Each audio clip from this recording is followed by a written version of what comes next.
Hello students, to the class 10 half yearly exam or social science question paper hoy 2025 to 2026 or Nagaon district or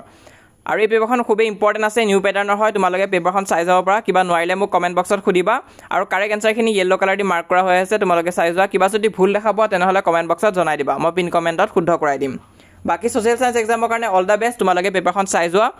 তো মই বেলেগ এটা ভিডিওত লাগি আছো কাৰণে বেছি সময় দিব পৰা নাই হলো তোমালোকে চাই যোৱা আৰু এক্সামৰ কাৰণে সকলোকে অল দা বেষ্ট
তো ইমান আসলে ভিডিওটো কিবা ডাউট বা কনফিউজন থাকিলে মোক কমেন্ট বক্সত খুদিবা ভিডিওটো যিমান পাৰা শেয়াৰ কৰিবা তাৰ উপৰি যদি কোৱেশ্চন বেংক লম বুলি ভাবি আছা তেনেহলে খাউটি কোৱেশ্চন বেংকখন ল'ব পাৰা তো হাফ ইয়াৰলি এক্সামত খুবেই ইফেক্টিভ হোৱা বুলি ষ্টুডেন্টছে জনাইছে তো ইয়াত কি হৈছে তোমালোকে নিউ প্যাটাৰ্নৰ কোৱেশ্চন বিলাকো পাবা তো এমসিকিউ নিউ প্যাটাৰ্নৰ আছে লগতে থিওৰি কোৱেশ্চনখিনিও পাই যাবা তো হেতু কাৰণে তোমালোকে যদি লম বুলি ভাবিছা এবাৰ মোৰ ডেসক্ৰিপচনটো চেক কৰিবা তাৰ উপৰি তোমালোকে যদি আমাক ইতিয়ালৈ WhatsAppত জয়েন কৰা নাই সোনকালে জয়েন কৰা লিংকটো পিন কমেন্টত দি থৈ দিছো আৰু মোষ্ট ইম্পৰ্টেন্ট আমাৰ এই চেনেলটো তোমালোকে সাবস্ক্ৰাইব কৰিবা